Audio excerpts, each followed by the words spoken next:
Hey, it's Zap here, and I want to welcome you again to Zap's Cochlear Implant Odyssey. And I'm Zap.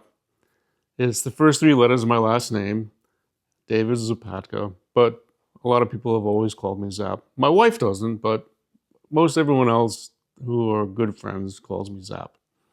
I look a little geeky this morning because I've got these really big glasses on. These aren't my normal reading glasses. I'll show you what those are. These are my normal reading glasses. I only need them, like I can see you now really well. But these are super cool glasses that are very helpful to people with hearing loss, and that includes me. Right now, I am in the period between surgery, which I had over a week ago, and activation, which will be in a couple of weeks. I got no hearing coming into my right ear right now, and I've got minimal stuff coming into my left ear. I have a hearing aid here. I am a cochlear implant candidate for bilateral for this side, for both sides, so eventually maybe we'll do the left side. But in the meantime, I find it almost impossible to communicate to anybody out in the real world, and that's very frustrating. It's very isolating and very difficult. But recently I came upon these glasses. They're called Captify. They're super cool. Yes, I look really geeky. We'll admit to that. The nice thing about Captify, and these are called Captify, is that there's no ongoing subscription. There are other companies out there that have similar glasses, and I know Google's got some, Meta's got some, but they're not specifically for the hearing impaired. These are specifically for this purpose. Now, other companies have subscriptions. So I was at a cochlear implant support group where I first was introduced to these glasses just a few weeks ago, and the gentleman that had them there said that he gets charged $5 an hour for the use of the glasses, which I think is ridiculous. I'm a little bit tired of subscriptions. Everything is a subscription, right? So you're spending hundreds of dollars a month on subscriptions that you don't need, and it all gets lost and whatever. So you're wasting a lot of money. I think that would be a waste of money. What's nice about Captify is that it's a one-time charge, and they promise no subscriptions, and hopefully they stick to that.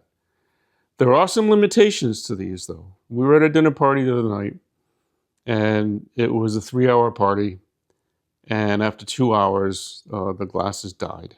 So there are some problems. It's not perfect. Battery life could be longer, but you have to remember, all the electronics are in the stems of the glasses. So there's a charging port right here, and then there's all the electronics in here. But what I can do, and what I'm doing right now, is I'm reading what I'm speaking, and it's very fast. So when you sometimes watch a TV show, or especially a news program, where there's could be live transcription. It used to be someone would be typing it. Now a lot of it is AI. Well, that AI isn't fast enough. It's called latency. So the time when something happens, let's say, you clap, there's no latency. As soon as I clap, you hear the noise, right? But in the case of the closed captioning, there's a word spoken, and that word doesn't show up until 8 to 10 seconds later. That's called latency. And it's very disturbing. It's very annoying when you're trying to watch a program and your mind your eyes are watching the person say something, or the video on the screen is happening, and yet there's a lag in what you're reading. Sometimes it's 8 to 10 seconds later. Well, these glasses are super cool and really effective because you can be in a crowded room and talk to one person, and it'll pick up only what that person in front of you is saying by microphones that are here. And then it gets sent to your phone where the readout is. Now, we all have seen those live transcription apps that you can use in similar settings or in restaurants.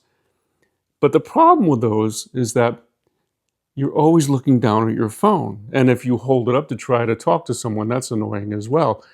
So this is like having a news teleprompter in front of your eyes all the time. But you can sit there and you can just be quiet and you can take in the conversation and look at someone and engage with them. Because my eyes are looking at what you're looking at right now.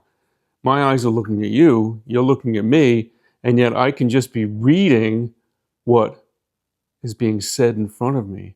And what's really effective with these glasses is that if there's a conversation here, and you're in a let's say you're in a party, there's conversations here, conversation here, conversation here, you can actually pick up what's being said here, and then turn, and if there's another conversation over here, it'll switch to that conversation.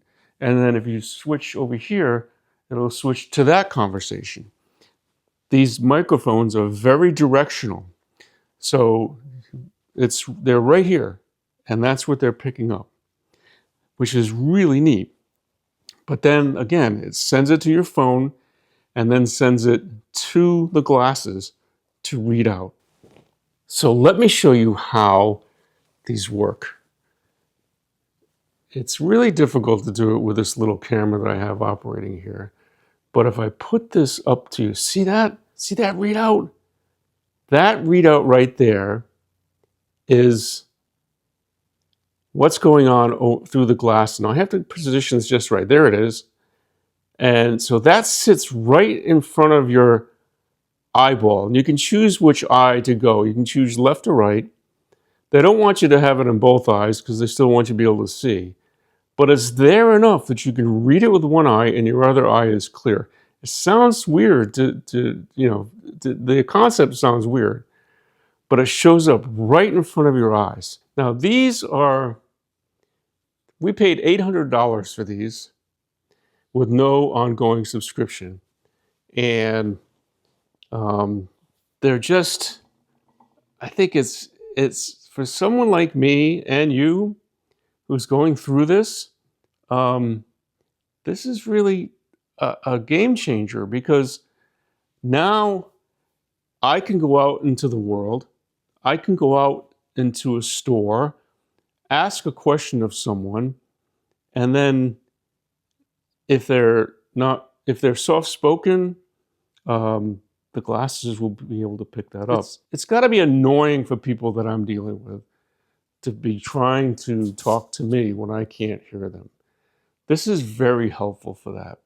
So it's just another tool in our quest to get our hearing back. And for me, it could be an interim solution. I don't know what's going to happen in a couple of weeks, but in the meantime, I want to be able to go out, communicate with the world, and no longer be as isolated as I was before. So I'm Zap. This is Zap's Cochlear Implant Odyssey. I hope you've enjoyed this, and stay tuned for the next one. And if you like it, please subscribe, and let's go through these journeys together and help each other out. Till next time.